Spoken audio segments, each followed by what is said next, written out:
iHeart, get ready. Fantasy football is here. Welcome to the Scout Fantasy Show. ScoutFantasy.com is home to the Fantasy Football World Championships and the best players in the world. Real money winners giving their secrets to help you win. Now exclusively on iHeart. This is the Scout Fantasy Show with your host, the one, the only, Dr. Roto. Roto, get out the insurance cards. Get out the copay. The office, it's open, my friends. So let's get to week number 11, and I just have never seen more injuries in my life than this week. This is absolutely the craziest week I've seen. So I want to get to some of the news, and I want to get to some of the box scores and see out there. So first of all, CJ Prosise is going to be out, they said, 8 weeks.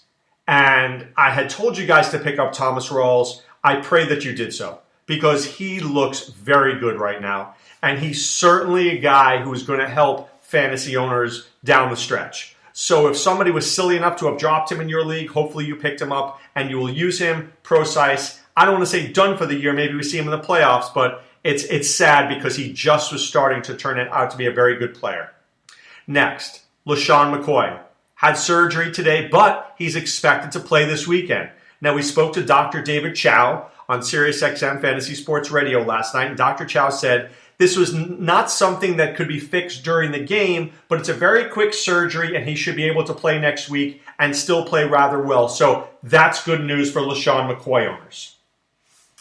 It looks like Giovanni Bernard tore his ACL against the Bills toward the end of the game there. I didn't really see that at the time, but obviously it happened. The reports are calling for that. It looks like he's done for the year. That's a big loss for the Bengals. The Bears lose 2 players. First of all, they lose Zach Miller to a broken foot. He's done for the year. And then they lose Leonard Floyd, their star linebacking pass rusher. He's out. Maybe he's back by the end of the year, but I think he took a big hit, and I think it might be best for him to just come back next season. We'll have to see. Cody Kessler may be shut down after a big concussion. So that was news there. It looks like Josh McCown will play. And if Josh McCown plays, I'm saying this right now, I think the Browns get their first win. How about that? I'm calling it right now. The Giants never play well in a big spot. The Giants need this week, and I'm calling a Browns win right now. Especially if Josh McCown is the quarterback. If McCown is not the quarterback, I take it away. But if McCown is a quarterback, I think they're going to win. Ryan Matthews sprains his MCL. Darren Sproles with a rib injury. Robert Woods with a knee injury. A.J. Green with a hamstring injury. He might be done for the year. So the Bengals might have lost Bernard and Green. Unreal what happened. Unreal. All right, but let's take a closer look at the box scores and see what did happen. The Giants played well, and Rashad Jennings really has started to pick it up toward the end of the season, maybe getting Paul Perkins more play time, inspired Rashad Jennings to work a little bit harder. 21 carries, 85 yards. He had 5 receptions, 44 yards. He's pretty much cemented as the number 1 running back there in New York. I still like Paul Perkins, but we can't play Paul Perkins anymore. Odell Beckham Jr. Roto, 5 for 46. I mean, it just needs to be better than that against the Chicago Bears. It just has to be better than that. And retrospectively, I look back on Odell Beckham Jr. Roto, and I think that we've had a very disappointing year. I do. I took him early. I took him number 2 in a league in the main event, and I absolutely wish I hadn't done it. He's had 2 games over 100 yards. 2. That's not good enough. Retrospectively, if I take David Johnson, if I take Le'Veon Bell, if I take Julio Jones Roto, we would have been a lot better off. So I like Beckham, but Beckham's actually hurt me in 2 different leagues. 2 leagues in Vegas.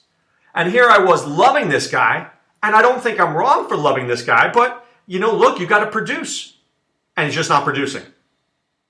But Eli Manning only threw 36 times. Not too much. Maybe it was the win, but I don't want to blame the win there. I just don't think Beckham has done enough. For Chicago, Jordan Howard is like the last guy who can stand there. But Jeremy Langford stole the touchdown. Zach Miller, as I said, out. Maybe they'll go Cameron Meredith and Marquise Wilson and a little Eddie Royal. I don't know. Maybe we'll see Logan Paulson. Whatever it is, it's an unmitigated mess. Okay, the Ravens and the Cowboys, and I'm actually very upset at myself for this game. I was on with Adam Ronis on Friday night, and I said to Ronis, I go, look, I think Ezekiel Elliott's going to be good, but not great. I see him about a 90 yards. But I said, I see Dallas winning this game. How is it going to get done? And the answer was Dak Prescott to Dez Bryant, especially because we knew that Jimmy Smith was doubtful. Why did I not go Dak and Dez as a hookup in DFS on at least, 40% of my rosters? I don't know, and I'm really upset about that. I had the analysis down. I just didn't follow through with it. It was my fault, and I'm very upset at myself because the Roto kids need to go to summer camp, and that ain't cheap. But Dak Prescott, 301 yards, 3 touchdowns. Dez Bryant, 80 yards and 2 touchdowns. Cole Beasley, 59 yards and a touchdown. They just keep on doing their thing. Joe Flacco can talk about all he wants is that they were a better team and they could win this game, but they didn't. They didn't run the ball. I mean, they ran it okay, but they only ran it 16 times. I mean, Dallas controls the clock. And a team is going to have to come up with a superlative defensive effort to beat them. It's as simple as that. You're going to have to stop Elliott. And you're going to have to stop them on third down. All right, the Steelers and Browns. Here's another game I missed. Isaiah Crowell, 8 carries, 10 yards. I was buying into Hugh Jackson, going to run the ball more. He didn't, but Le'Veon Bell did. 28 carries, 146 yards. But let's talk about Ben Roethlisberger. Ben Roethlisberger had 167 yards and no touchdowns. And I'm going to be clear about this. There are certain axioms that I always talk about. I love Ben at home. I don't like him as much on the road.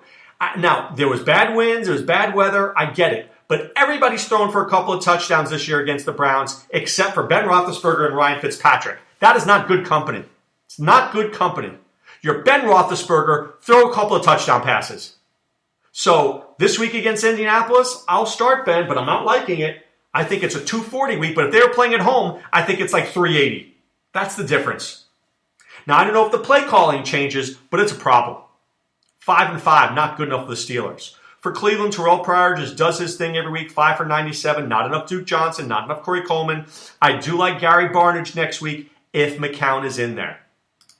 Detroit against Jacksonville. Look, I don't know how to say it any more clearly than this.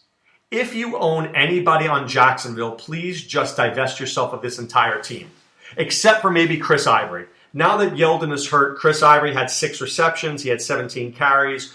But listen, Allen Robinson, 3 for 18. Julius Thomas, 3 for 12 against the awful Lions against the tight end. Allen Hurns, 1 for 9 against the worst slot cornerback in the NFL. It's not good enough. I would just fire everybody associated with this team. Done. Easy enough. Gus Bradley, gone. Bortles, gone. Nathan Hackett, gone. Gone. It's a train wreck. Seriously, the only guy I like is Marquise Lee, and I like Allen Robinson. The rest, and I like maybe Telvin Smith. I love him. And Puzzluzny. And I don't even know if I like Jalen Ramsey. Miles Jack might be good. Everybody else is cutting. For Detroit, they win again. I don't know how good Detroit really is. And I think they did have the easiest schedule coming into this year. To me, how about this? Detroit this year is like the Panthers last year. And I'm not saying 15-1. I'm saying an easy schedule. And they make the playoffs because of it. And then next year they'll have a tough schedule. And you know what you'll see next year? Jim Caldwell will get fired. Because this team's not that good. 21 carries, 14 yards. That's not good. Theo Riddick, 8 for 70. This guy has been awesome. Marvin Jones, where are you? 1 for 15 on 2 targets. Not good enough. Indianapolis against the Titans. Andrew Luck, 262 yards, 2 touchdowns. Frank Gore just getting it done with 121 all-purpose yards, no touchdowns. T.Y. Hilton, 5 for 97 and a touchdown. Dante Moncrief, 4 for 37 and a touchdown. Where was Jack Doyle? Nowhere. Hard to watch that. I like Jack Doyle. Get him in the offense. Marcus Mariota, 290 yards, 2 touchdowns. Rashard Matthews, 9 receptions, 122 yards. But I think the problem there was not enough Delaney Walker. 4 for 36, not enough. Not enough DeMarco Murray. 70 yards, we expect more. We do. We expect more from DeMarco Murray. I know that's not fair to say, but it's true. We come to expect more from DeMarco Murray than 21 carries for 70 yards and 3 receptions for 9. So good. Kudos to the Colts. All right. Cincinnati against Buffalo. So let's just talk about the injuries in this game. First of all, LaShawn McCoy dislocated thumb. Had 5 carries for 33 yards and a touchdown. There's no doubt in my mind this guy goes for 120 if he's healthy. Secondly, Robert Woods leaves with a knee injury. 3 for 41. What could he have done? I feel badly for Tyrod Taylor. If he loses both these guys, it's a mess. But the Bills are winning. Bills defense helped them win. I'll say this, good linebacking core. Zach Brown, Preston Brown, good stuff. Really is. For Cincinnati, you don't have Giovanni Bernard, big problem. You don't have A.J. Green, huge problem. You're not getting the ball to Tyler Eifert, that's a problem. But I'm really interested in watching Tyler Boyd play. Tyler Boyd, 8 targets, 6 receptions, 54 yards and a touchdown. He dropped a big touchdown against the Giants a week ago, but I like this kid. And he's going to go for a ton of money this week in waivers. Probably rightfully so at this time. I mean, what are you going to do? I mean, is he great? I don't know, but I'm interested to see what happens here. By the way, a big congratulations to the Tampa Bay Buccaneers. They're 5-5 on the season. They go on the road. They beat the Chiefs, who are very hard to beat at home. Dougie Martin, 24 carries, 63 yards. They ran for 116 yards. It's pretty good. Mike Evans, 6 for 105. Cecil Shorts was relevant, 5 for 62. Russell Shepard, 3 for 54. Adam Humphries, 4 for 47. And Dirk Cutter let Jameis Winston throw the football. That's good. Jameis Winston, 331 yards and a touchdown. I like seeing that. For Kansas City, Spencer Ware did not do enough. I mean, really, 69 yards rushing and 2 receptions for 16 yards? That's just not good enough. Not at home against the Buccaneers. Travis Kelce was magnificent, 7 for 108. But no Jeremy Maclin's been a big problem. We realize now without Maclin how bad the Chiefs' offense really is. Tyreek Hill only had 5 targets. And how about how bad Alex Smith is? This is a soft 7-3 team, I tell you that right now. Arizona against Minnesota. So I was dead on about Adam Thielen. I thought Diggs was going to see a lot of Patrick Peterson, which means more Thielen. Just like this week, I think you're going to see Patrick Peterson cover Julio Jones-Roto, means more from Mohamed Sanu and possibly Taylor Gabriel. Possibly. For Minnesota, like I said, McKinnon is looking better. 16 carries, 44 yards. I mentioned Thielen. Cordarrelle Patterson, 8 targets. But Kyle Rudolph doesn't exist anymore in Pat Shurmur's offense. So, I mean, maybe next week against the Lions, but I don't think so. For Arizona, David Johnson gets 103 yards rushing and a touchdown. He gets 7 receptions for 57 yards and a touchdown. Larry Fitzgerald goes 6 for 63, but here's the problem. Michael Floyd, 2 for 21. J.J. Nelson, 1 catch, 0 yards. John Brown doesn't make the box score, and Carson Palmer throws for 198 yards and 2 touchdowns. Dare I say, Carson Palmer's done. I really believe that in my heart. I think he's done. All right, Miami against the Rams. The Dolphins are now 6-4, and they're just getting closer and closer to a playoff spot. And let me check here. Moving forward, Miami, who do they have here? Miami. One moment, please. Please hold. Okay, San Francisco, I say win. At Baltimore, probably a loss. Arizona at home, don't know. At the Jets, probably a win. At Buffalo, 50-50. So they'll go, I think they go 9-7. Is 9-7 enough to get them in the playoffs? I'm not sure.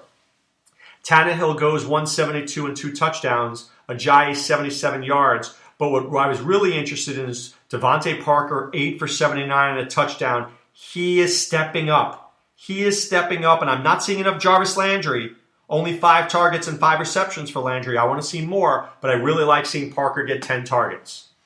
For the Rams, Jared Goff was not great, but his presence let Todd Gurley get a little bit more room there. 20 carries, 76 yards, and a touchdown. I don't love Gurley still, but I have to appreciate that he looked good. Kenny Britt, 5 for 43. Lance Kendricks, 4 for 38. Where was Tavon Austin? Seriously, where was Tavon Austin? Not there, and Jared Goff better find him.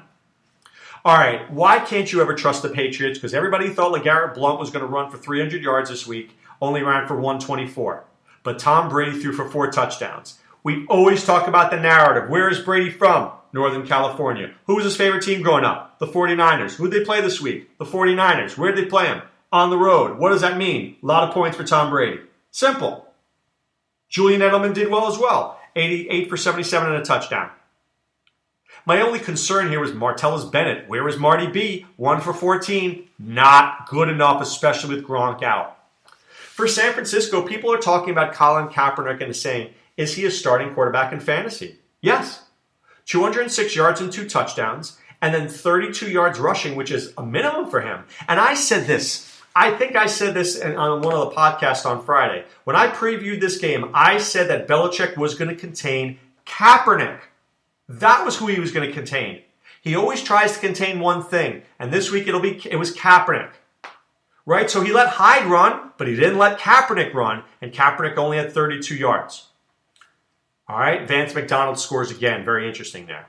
All right, Seattle against Philadelphia. Seattle playing at a very high level right now. They win 26-15. Russell Wilson looks healthy. 272 yards and a touchdown. Precise before the injury, 76 yards and a touchdown. I'm loving Dougie Baldwin, 4 receptions, 104 yards. Tyler Lockett looks healthy. I mean, this is a team that's getting healthy at the right time. They're looking to make a deep run, and I think you're going to see Dallas and Seattle with home field advantage, and then Seattle's going to have to go on the road and win this game against Dallas. Or Dallas is going to have to go to Seattle, which is not going to be easy. For Philadelphia, I said Matthews got injured, Sproles got injured. I really do want to see a little bit more of Wendell Smallwood. This is his time. This is his time. So get him out there. I want to see what he's capable of, and I think he could have a very big week coming up. When I look at Philadelphia's schedule, I just say, I know they have Green Bay next week, right? But then Cincinnati, Washington, Baltimore, the Giants. I don't love them against Baltimore, but I think that Green Bay, Cincinnati, Washington stretch might be good for him. And finally, speaking of Washington, what a game last night. R. Kelly, I believe you can run, my friend. 137 yards and 3 touchdowns. Lucky Pierre Garçon, 6 for 116 and a touchdown. Jamison Crowder, 3 for 102 and a touchdown. Jordan Reed, 5 for 79 and looked great. Even Deshaun Jackson came to play, 4 for 51 and a touchdown. Unreal. The Redskins are playing at a very high level right now. But the Packers are shot. The Packers are done. They can't run the football. Let's see Christian Michael. What can he do? Aaron Rodgers is throwing 41 times, 351 yards, 3 touchdowns. But Jared Cook was his most explosive player. 6 for 105 and a touchdown. Randall Cobb, 3 for 84. Where was Jordy Nelson? I know there was Josh Norman there, but it's not good enough. 3 for 28. He's Jordy Nelson. Get him the football. And Devontae Adams disappeared on us, 3 for 42. That was tough to watch. All right, tonight's game. That's right, tonight's game. In Mexico, you've got the Oakland Raiders against the Houston Texans. For the Raiders, I don't love Carr tonight. I don't love this game. Crabtree's the guy I like, and I like Latavius Murray because I'm worried about Houston's run defense. Vince Wilfork is expecting to be back. I think this is a game where the Raiders are going to score about 20 points. I'm going to give the Texans 17 points. Maybe Hopkins gets a touchdown. Maybe Fedorowicz. I'm really worried about Lamar Miller. Is he 100% tonight? How is the shoulder? What is he going to do? If he's not playing well, it's over. I do love this kid, Akeem Hunt. I think he's a player, and I really want to play him tonight, but I'm nervous about doing so. I think it's very, very risky. But he looked pretty good last week. And if Lamar Miller's not 100%, you're going to hear the words Akeem Hunt tonight. And I'm going to reiterate them tomorrow, and I'm going to say, what? I told you so. I told you this guy was going to be pretty good, and I think he will be. But I think Oakland wins this game. I think it's a field goal festival, and I think at the end of the day, I think Janikowski gets 3 field goals and Nick Novak gets 2, and that's probably the difference in this game. All right, time now to put away the insurance cards, put away the copay. The office is closed, my friends. I always encourage you to be a member of ScoutFantasy.com. Whether it's Adam Ronis's Deep Sleepers articles or my prescription notes or Sean Childs' projections or all these articles that we're writing each and every week, we are there for you to help you win your fantasy league, whether it's seasonal or help you win money in daily. That's how we roll. The premium forums are great. We're giving out advice in the premium forums. I know on Sunday morning, Ronis is there. I'm there. We're trying to deliver for you, members of the Scout Army. We want you to be successful, so please be part of the Scout Army and what we're doing. Go to scoutfantasy.com, enter the promo code ROTO, that's ROTO. You pay for 1 month, we'll get you 2 more for free. It's as easy as that. And you'll be a member of the Scout Army, and hopefully you'll win a Fantasy Football League championship. All right, guys, back tomorrow. Be well, and take care. Thanks for listening to the Scout Fantasy Show. There's never been a better time to join the Scout Army. Visit scoutfantasy.com. Use the promo ROTO for 2 months free. And don't forget, fantasy players, please thumbs up the podcast on the iHeart app. See you next time. Go Scouts!